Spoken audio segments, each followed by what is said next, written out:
કોના વિઘે 25 મણ થાય ઉતારો લે 25 મણ થાય ફાલ જો મિત્રો ફાલ આપણે મગનો હે બીજો ફાલ હોય કે ત્રીજો ફાલ અને તારા છે ને 2 ફેર ઉતારવાનું છે મગ્ગા નક્તર લગી મગ ઊભા રાખવાના છે મગ્ગા નક્તર 2 થઈ આ મગ કાઢવાના છે મગ્ગાનો વરસાદ હોય ને એટલે આમાં રોગ વયો જાય કે 20 થી 25 મણ મગ કાઢવાના એટલે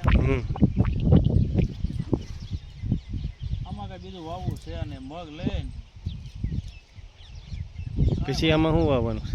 આમાં નીર વાવી દેવું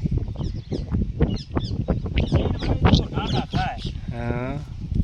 ને વેવી મણ હવે આમાં શું છે ખર્ચા થાય એમ નથી ખેતી કોહાતી નહીં એટલે મેં મગ રેવા દીધા છે આમાં કે બીજું વાવવાનું છે ને એટલે મગ વાવ્યા સસ્તી ખેતી સમજ્યા અહીં કહો છો હવે જમીન ભલે પડી રહે બધું લઈને સામું તો ફોટો પાડવો એટલે સામું